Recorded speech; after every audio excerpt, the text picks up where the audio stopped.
ನಮಸ್ಕಾರ ಸ್ನೇಹಿತರೆ, ನಾನು ನಿಮ್ಮ ರಾಕೇಶ್. ಇವತ್ತಿನ ವಿಡಿಯೋದಲ್ಲಿ ನಾವು ಕನ್ಸ್ಯೂಮರ್ ಸರ್ಪ್ಲಸ್ ಅನುಭೋಗಿ ಮಿಗುತೆಯ ಬಗ್ಗೆ ತಿಳಿದುಕೊಳ್ಳೋಣ.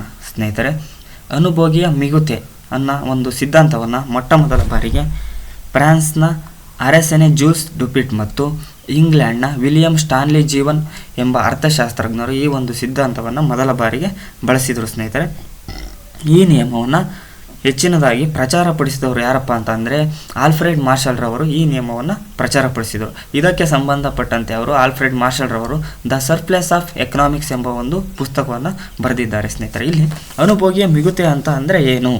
ಅನುಭೋಗಿಯು ಒಂದು ವಸ್ತುವನ್ನು ಕೊಳ್ಳಲು ನಿರ್ದಿಷ್ಟವಾದಂತಹ ಒಂದು ಮೊತ್ತವನ್ನು ಕೊಡಲು ಸಿದ್ಧನಿರ್ತಾನೆ, ಆದರೆ ವಾಸ್ತವವಾಗಿ ಕೊಟ್ಟಂತಹ ಬೆಲೆ ಬೇರೆಯೇ ಇರುತ್ತದೆ. ಇವುಗಳ ನಡುವಿನ ವ್ಯತ್ಯಾಸವನ್ನು ಅನುಭೋಗಿಯ ಮಿಗುತೆ ಅಂತೇಳಿ ಕರಿತೀವಿ. ಸ್ನೇಹಿತರೆ, ಇಲ್ಲಿ ದೈನಂದಿನ ಜೀವನದಲ್ಲಿ ಬಯಕೆಗಳ ತೃಪ್ತಿಗಾಗಿ ಅನೇಕ ವಸ್ತುಗಳನ್ನು ಕೊಳ್ಳುವುದು ಸಾಮಾನ್ಯ ವಿಷಯವಾಗಿದೆ. ದೈನಂದಿನ ಜೀವನವನ್ನು ನೀವು ಎಲ್ಲರೂ ನಡೆಸಬೇಕು ಅಂತ ಹೇಳಿದರೆ ನಾವು ಅನೇಕ ವಸ್ತುಗಳನ್ನು ಕೊಳ್ಳುವುದು ಒಂದು ಸಾಮಾನ್ಯ ವಿಷಯವಾಗಿದೆ. ಆ ಒಂದು ವಸ್ತುವನ್ನು ಸೇವಿಸುವುದರಿಂದ ನಮಗೆ ಏನು ದೊರೆಯುತ್ತದೆ ಅಂತಂದರೆ ತುಷ್ಟಿಗುಣ ಸಿಗುತ್ತದೆ, ತೃಪ್ತಿ ಸಿಗುತ್ತದೆ. ಆ ವಸ್ತುವನ್ನು ಪಡೆಯಲು ಅನುಭೋಗಿಯು ಬೆಲೆಯನ್ನು ನೀಡಬೇಕಾಗುತ್ತದೆ. ಆ ಒಂದು ವಸ್ತುವನ್ನು ಪಡೆಯಲು ನೀವೆಲ್ಲರೂ ಏನು ಮಾಡಬೇಕು? ಒಂದು ನಿರ್ದಿಷ್ಟವಾದಂತಹ ಒಂದು ಮೊತ್ತವನ್ನು ನೀಡಬೇಕಾಗುತ್ತೆ. ಸ್ನೇಹಿತರೆ, ಇಲ್ಲಿ ಅನುಭೋಗಿಯ ಮಿಗುತೆ ಏನು ಹೇಳುತ್ತೆ ಅಂತಂದರೆ, ಅನುಭೋಗಿಯು ವಸ್ತುವಿಗೆ ನೀಡುವ ಬೆಲೆಗಿಂತಲೂ ಆ ವಸ್ತುವಿನಿಂದ ಹೆಚ್ಚು ತೃಪ್ತಿಯನ್ನು ಪಡೆಯುತ್ತಾನೆ.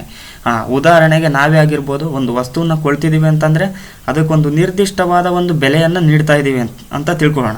ಆ ಬೆಲೆಯನ್ನು ನೀಡ್ತಾ ಇದ್ದೀವಿ, ಆ ನೀಡಿದ ಬೆಲೆಗಿಂತಲೂ ಹೆಚ್ಚಿನ ಮಟ್ಟದ ತುಷ್ಟಿಗುಣ ತೃಪ್ತಿಯನ್ನು ಪಡಿತಾ ಇದ್ದೀವಿ. ಇದನ್ನೇ ನಾವು ಏನಪ್ಪ ಅಂತೇಳಿ ಕರಿತೀವಿ ಅಂತಂದರೆ ಅನುಭೋಗಿಯ ಮಿಗುತೆ ಅಂತೇಳಿ ಕರಿತೀವಿ. ಸ್ನೇಹಿತರೆ, ಇಲ್ಲಿ ಅನುಭೋಗಿಯು ಕೊಡಲು ಸಿದ್ಧನಿರುವ ಬೆಲೆ, ಅದಕ್ಕೆ ವಾಸ್ತವವಾಗಿ ಕೊಟ್ಟಂತಹ ಬೆಲೆ, ಇವುಗಳ ನಡುವಿನ ವ್ಯತ್ಯಾಸವೇ ಅನುಭೋಗಿಯ ಮಿಗುತೆಯಾಗಿದೆ. ಏನಪ್ಪ ಅಂತಂದರೆ, ಉದಾಹರಣೆಗೆ ಸ್ನೇಹಿತರೆ, ಇಲ್ಲಿ ನಾವು ಒಂದು ಪೆನ್ನನ್ನು ತಗೊಳ್ತಾ ಇದ್ದೀವಿ. ಆ ಪೆನ್ನಿಗೆ 10 ರೂಪಾಯಿ ಕೊಡಲು ನಾವು ಸಿದ್ಧನಿದ್ದೀವಿ, ಆದರೆ ಆ ಪೆನ್ನು ನಮಗೆ 5 ರೂಪಾಯಿಗೆ ಸಿಗ್ತಾ ಇದೆ. ಅಲ್ಲಿ ನಮಗೆ ಉಳಿತಾಯವಾದ ಹಣ ಎಷ್ಟು? 5 ರೂಪಾಯಿ. ಈ 5 ರೂಪಾಯಿಯನ್ನು ನಾವು ಏನಂತ ಹೇಳಿ ಕರಿತೀವಿ? ಅನುಭೋಗಿಯ ಮಿಗುತೆ ಅಂತೇಳಿ ಕರಿತೀವಿ. ಸ್ನೇಹಿತರೆ, ಇಲ್ಲಿ ಒಂದು ವಸ್ತುವನ್ನು ಕೊಡಲು ಸಿದ್ಧನಿರುವ ಬೆಲೆ ಮತ್ತು ಕೊಟ್ಟ ಬೆಲೆ, ಒಂದು ವಸ್ತುವನ್ನು ಕೊಡಲು ಸಿದ್ಧವಿರುವ ಬೆಲೆ ಮತ್ತು ವಾಸ್ತವವಾಗಿ ಕೊಟ್ಟಂತಹ ಬೆಲೆ, ಇವುಗಳ ನಡುವಿನ ವ್ಯತ್ಯಾಸವನ್ನು ನಾವು ಏನಂತ ಹೇಳಿ ಕರಿತೀವಿ? ಅನುಭೋಗಿಯ ಮಿಗುತೆ ಅಂತೇಳಿ ಕರಿತೀವಿ. ಸ್ನೇಹಿತರೆ, ಹಾಗಾದರೆ ಈ ಅನುಭೋಗಿಯ ಮಿಗುತೆಗೆ ಸಂಬಂಧಪಟ್ಟಂತೆ ಕೆಲವೊಂದಿಷ್ಟು ಕಲ್ಪನೆಗಳು ಇದ್ದಾವೆ, ಅವುಗಳನ್ನು ನಾವಿಲ್ಲಿ ತಿಳಿದುಕೊಳ್ಳೋಣ. ವಸ್ತುಗಳ ತುಷ್ಟಿಗುಣವನ್ನು ಅಳೆಯಲೂಬಹುದು. ಇಲ್ಲಿ ಒಂದು ವಸ್ತುವಿನ ತುಷ್ಟಿಗುಣವನ್ನು ಅಳೆಯಬಹುದು. ಆ ವಸ್ತುವಿನಿಂದ ನಮಗೆ ಎಷ್ಟರ ಮಟ್ಟಿಗೆ ತೃಪ್ತಿ ದೊರೆತಿದೆ ಅನ್ನೋದನ್ನು ನಾವಿಲ್ಲಿ ಅಳೆಯಬಹುದು ಅಂತೇಳಿ ತಿಳಿದುಕೊಳ್ಬೋದು. ಹಣದ ಸೀಮಾಂತ ತುಷ್ಟಿಗುಣ ಸದಾ ಸ್ಥಿರವಾಗಿರುತ್ತದೆ. ಹಣದ ಸೀಮಾಂತ ತುಷ್ಟಿಗುಣ ಯಾವಾಗಲೂ ಸ್ಥಿರವಾಗಿರುತ್ತದೆ ಅಂತಂದರೆ ಇಲ್ಲಿ ಅನುಭೋಗಿ ಆದಾಯ ಹೆಚ್ಚಾದರೂ ಆಗ್ಬೋದು, ಕಡಿಮೆನಾದರೂ ಆಗ್ಬೋದು, ಆದರೆ ವಸ್ತುವಿನಿಂದ ಸಿಗುವಂತಹ ತುಷ್ಟಿಗುಣ ಸದಾ ಸ್ಥಿರವಾಗಿರುತ್ತದೆ ಅನ್ನೋದನ್ನು ನಾವು ಇಲ್ಲಿ ತಿಳಿದುಕೊಳ್ಬೋದು. ಇತರ ವಿಷಯಗಳಲ್ಲಿ ಯಾವುದೇ ಬದಲಾವಣೆ ಇಲ್ಲ. ಅಂತಂದರೆ ಇಲ್ಲಿ ಅನುಭೋಗಿಯ ಆದಾಯ ಆಗಿರ್ಬೋದು, ಅಭಿರುಚಿ ಆಗಿರ್ಬೋದು, ಸರ್ಕಾರದ ನೀತಿ ನಿಯಮಗಳಾಗಿರ್ಬೋದು, ಯಾವುದೇ ರೀತಿ ಬದಲಾವಣೆ ಆಗುವುದಿಲ್ಲ ಅಂತೇಳಿ ತಿಳ್ಕೊಳ್ಬೋದು. ಪ್ರತಿಯೊಂದು ವಸ್ತುವು ಇಲ್ಲಿ ಸ್ವತಂತ್ರವಾಗಿರುತ್ತದೆ. ಅನುಭೋಗಿಸುವ ಪ್ರತಿಯೊಂದು ವಸ್ತುವು ಸ್ವತಂತ್ರವಾಗಿರುತ್ತದೆ. ಇಲ್ಲಿ ವಸ್ತುಗಳಿಗೆ ಬದಲಿ ವಸ್ತುಗಳು ಇರುವುದಿಲ್ಲ ಅಂತ ಅಂದರೆ ಇಲ್ಲಿ ಉದಾಹರಣೆಗೆ ನಾವು ನೋಡ್ಬೋದು, ಟೀ ಪುಡಿ ಬದಲಿ ಕಾಫಿ ಪುಡಿಯನ್ನು ಉಪಯೋಗಿಸ್ತೀವಿ. ಈ ರೀತಿ ವಸ್ತುಗಳಿಗೆ ಬದಲಿ ವಸ್ತುಗಳಿರುವುದಿಲ್ಲ ಅಂತೇಳಿ ಇಲ್ಲಿ ತಿಳ್ಕೊಳ್ಬೋದು. ನಿರೀಕ್ಷಿತ ತೃಪ್ತಿಯು ನೈಜ ತೃಪ್ತಿಗೆ ಸಮನಾಗಿರಬೇಕು. ನಿರೀಕ್ಷಿತ ತೃಪ್ತಿಯು ಏನು?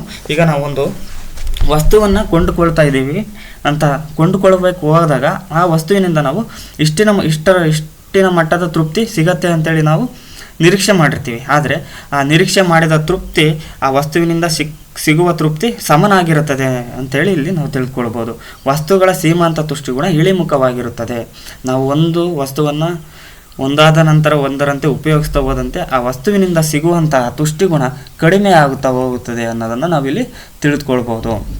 ಇಲ್ಲಿ ಸ್ನೇಹಿತರೆ, ಈ ಅನುಭೋಗಿಯ ಮಿಗುತೆಗೆ ಸಂಬಂಧಪಟ್ಟಂತೆ ಒಂದು ಪಟ್ಟಿಯ ಮೂಲಕ ನಾವು ತಿಳಿದುಕೊಳ್ಳೋಣ. ಸ್ನೇಹಿತರೆ, ಇಲ್ಲಿ ಮೊದಲನೇ ಕಿತ್ತಳೆ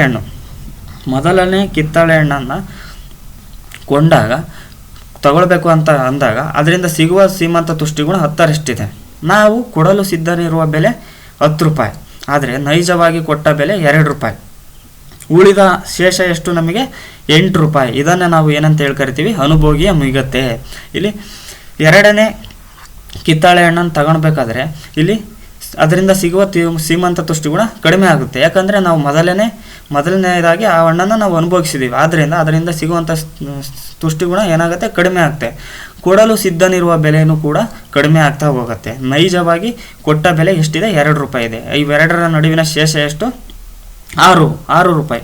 ಈ 6 ರೂಪಾಯಿ ಏನು, ಇದು ಅನುಭೋಗಿಯ ಮುಗಿತೆ. ಹೀಗೆ ಒಂದಾದ ನಂತರ ಒಂದರಂತೆ ಒಂದು ವಸ್ತುವನ್ನು ಉಪಯೋಗಿಸ್ತಾ ಹೋದಂತೆ ಆ ವಸ್ತುವಿನಿಂದ ಸಿಗುವಂತಹ ತುಷ್ಟಿಗುಣ ಕಡಿಮೆ ಆಗ್ತಾ ಹೋಗುತ್ತೆ. ಇಲ್ಲಿ ಅನುಭೋಗಿಯ ಮಿಗುತೆನೂ ಕೂಡ ಕಡಿಮೆ ಆಗುತ್ತಾ ಹೋಗಿ ಶೂನ್ಯವನ್ನು ತಲುಪುತ್ತೆ. ಶೂನ್ಯವಾದ ನಂತರನೂ ಕೂಡ ನಾವು ವಸ್ತುವನ್ನು ಅನುಭವಿಸ್ತಾ ಹೋದರೆ ಇಲ್ಲಿ ಅನುಭೋಗಿಯ ಮಿಗುತೆ ಏನಾಗ್ತಾ ಹೋಗುತ್ತೆ, ನಕಾರಾತ್ಮಕ ಅಥವಾ ಋಣಾತ್ಮಕವಾಗುತ್ತೆ ಅನ್ನೋದನ್ನು ನಾವು ಇಲ್ಲಿ ತಿಳ್ಕೊಳ್ಬೋದು ಸ್ನೇಹಿತರೆ.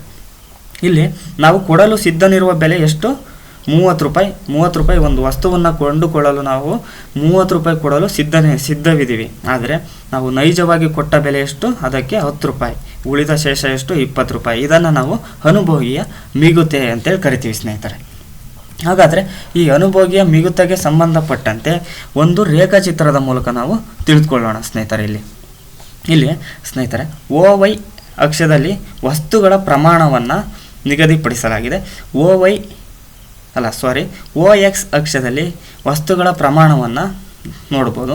OY ಅಕ್ಷದಲ್ಲಿ ಬೆಲೆ ಮತ್ತು ವಸ್ತುಗಳ ಬೆಲೆ ಮತ್ತು ತುಷ್ಟಿಗುಣವನ್ನು ನೋಡ್ಬೋದು ಸ್ನೇಹಿತರೆ. ಇಲ್ಲಿ ಒಬ್ಬ ಅನುಭೋಗಿಯು OQ ಪ್ರಮಾಣದ ವಸ್ತುಗಳನ್ನು ಕೊಳ್ಳಲು ಅವನು ಎಷ್ಟು ಬೆಲೆಯನ್ನು ಕೊಡಲು ಸಿದ್ಧನಿದ್ದಾನೆ ಅಂತಂದರೆ OMRQನಷ್ಟು ಹಣ ಕೊಡಲು ಸಿದ್ಧನಿದ್ದಾನೆ. ಆದರೆ ಆ ವಸ್ತು ಅವನು ನೈಜವಾಗಿ ಕೊಟ್ಟಂತಹ ಬೆಲೆ ಎಷ್ಟು, OQ ಪ್ರಮಾಣದ ವಸ್ತುಗಳನ್ನು ಕೊಳ್ಳಲು ಅವನು ನೈಜವಾಗಿ ಕೊಟ್ಟಂತಹ ಬೆಲೆ OPRQ.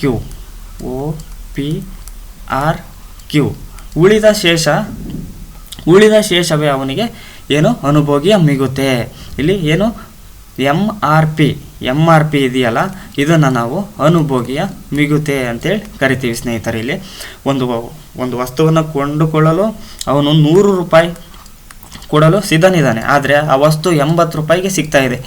ಉಳಿದ ಶೇಷ ಎಷ್ಟು, 20 ರೂಪಾಯಿ. ಈ 20 ರೂಪಾಯಿನ ನಾವು ಏನಂತ ಹೇಳಿ ಕರಿತೀವಿ, ಅನುಭೋಗಿಯ ಮಿಗುತೆ ಅಂತೇಳಿ ಕರಿತೀವಿ ಸ್ನೇಹಿತರೆ. ಈ ರೇಖಾಚಿತ್ರದಲ್ಲಿ ನಾವು ತಿಳ್ಕೊಳ್ಬೋದು ಸ್ನೇಹಿತರೆ. ಇವತ್ತಿನ ವಿಡಿಯೋವನ್ನು ಇಲ್ಲಿಗೆ ಮುಗಿಸ್ತಾ ಇದ್ದೀನಿ. ಈ ವಿಡಿಯೋ ಇಷ್ಟ ಆದರೆ ನಿಮಗೆ ಕಾಮೆಂಟ್ ಮಾಡಿ, ಶೇರ್ ಮಾಡಿ, ಸಬ್ಸ್ಕ್ರೈಬ್ ಮಾಡಿ ಅಂತ ಹೇಳ್ತಾ ಈ ವಿಡಿಯೋವನ್ನು ಮುಗಿಸ್ತಾ ಇದ್ದೀನಿ. ಧನ್ಯವಾದಗಳು.